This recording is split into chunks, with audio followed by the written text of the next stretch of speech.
Halo, apa kabar semuanya? Kita bertemu dalam bincang-bincang tambah wawasan.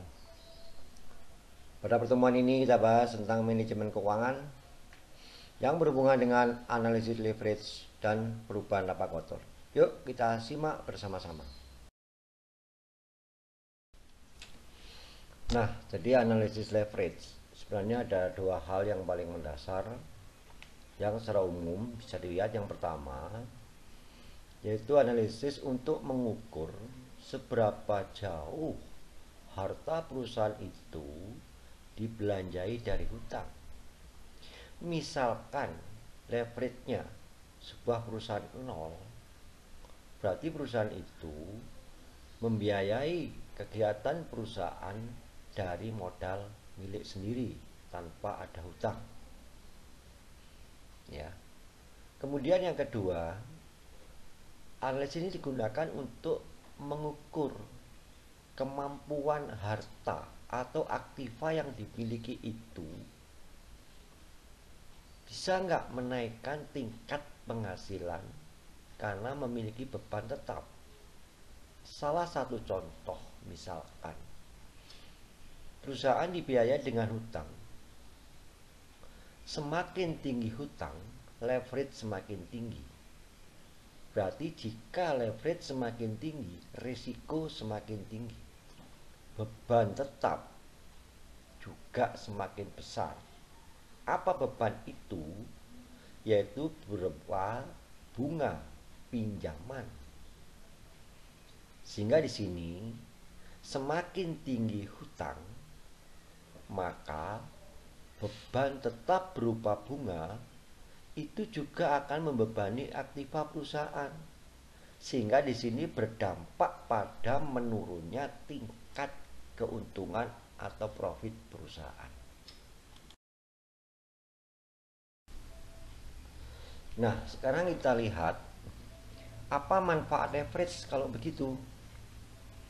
Manfaat leverage itu digunakan untuk mengetahui seberapa besar keuntungan yang diperoleh dari aset-aset yang ada nantinya akan lebih besar dari biaya aset maupun sumber dana.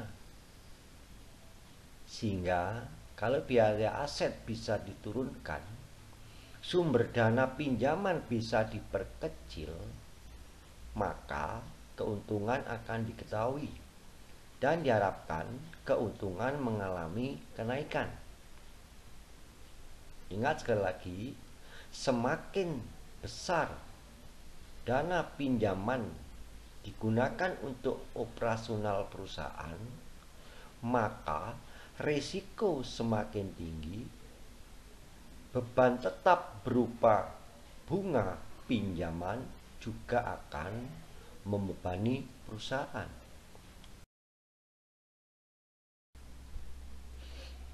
Sekarang kita lihat contoh yang paling sederhana.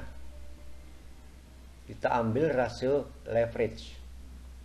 Kita ambil yang pertama ada debt ratio. Di sini berarti apa? Total hutang dibagi dengan total aktiva dikalikan 100%. Contoh, misalkan total hutang ada 200.000, total aktiva 400.000, maka di sini rasio leverage ketemunya 50%. Artinya apa? Bahwa kegiatan perusahaan untuk operasional kegiatan perusahaan atau aktiva perusahaan itu diperoleh modal 50% dari pinjaman. Bisa dikatakan bahwa 50% modal milik sendiri dan 50% modal dari pihak ketiga, bisa bank atau pelisik. Nah, inilah yang membebani perusahaan, karena perusahaan akan menanggung biaya tetap berupa bunga pinjaman. Sehingga dikatakan tadi semakin tinggi rasio leverage, perusahaan semakin berisiko. Ya, jadi ini sekali lagi saya katakan, semakin tinggi rasio leverage, perusahaan akan menanggung beban tetap berupa pinjaman, ya, dalam bentuk beban bunga yang akan mengganggu atau menurunkan profitabilitas yang diperoleh perusahaan. Nah, sekarang kita lihat dalam analisis leverage itu terdiri dari dua macam.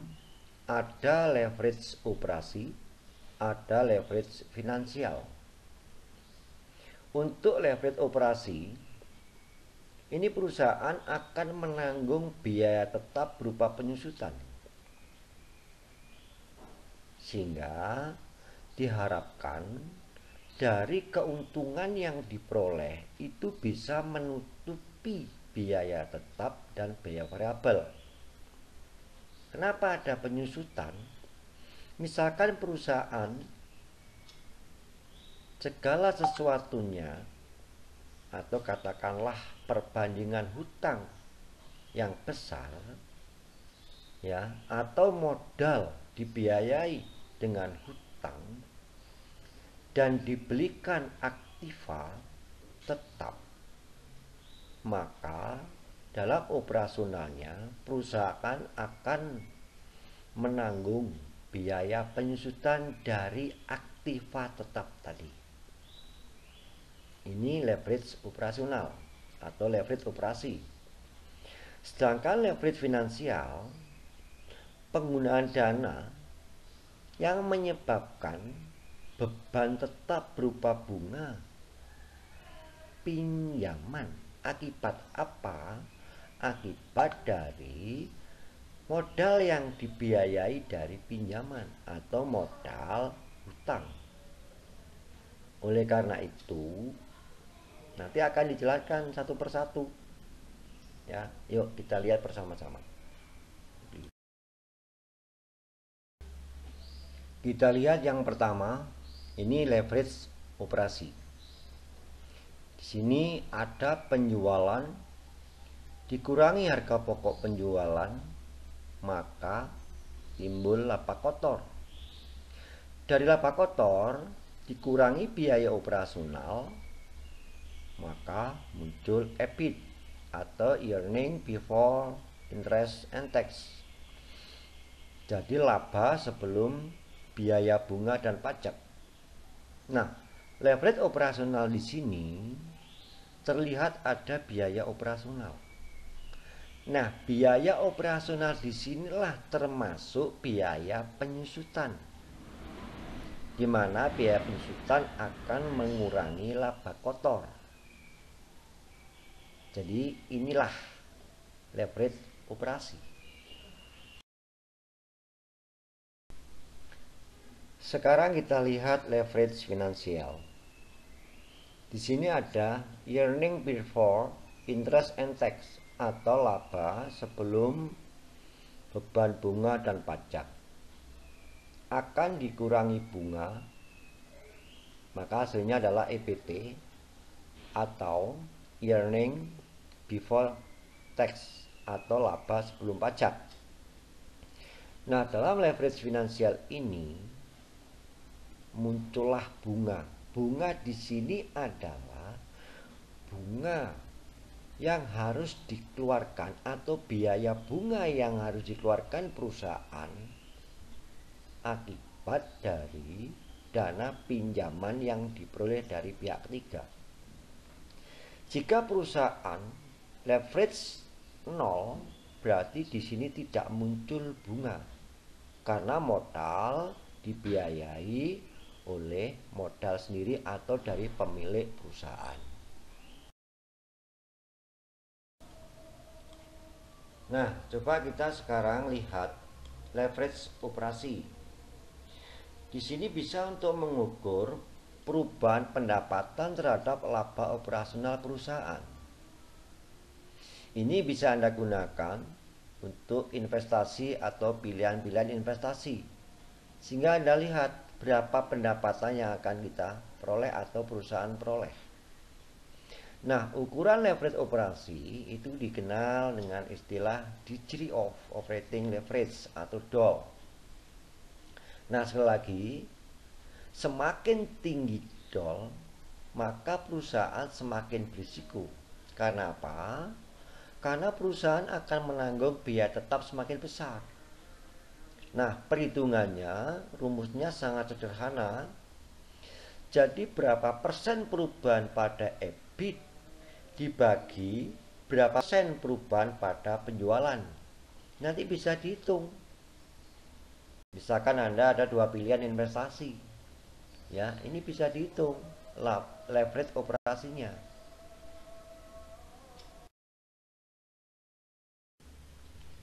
Selanjutnya kita lihat leverage finansial. Di sini untuk melihat berapa besar tanggungan perusahaan terhadap sumber-sumber dana dari hutang yang mengakibatkan perusahaan akan menanggung beban bunga. Jadi di sini leverage finansial mengukur pengaruh perubahan keuntungan terhadap pendapatan pemegang saham. Ya, nah, secara umum ukuran leverage finansial di sini dikenal dengan degree of final leverage. Rumusnya sangat mudah, yaitu EBIT dibagi EBIT dikurangi tingkat suku bunga. Nah, selanjutnya kita lihat bersama-sama dari contoh berikut.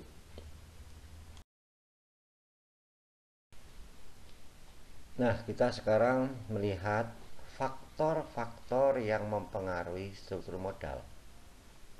Masih ingat, di dalam perusahaan itu modal terdiri dari dua, yaitu modal yang dibiayai oleh modal dari pemilik itu sendiri dan modal yang berasal dari pinjaman.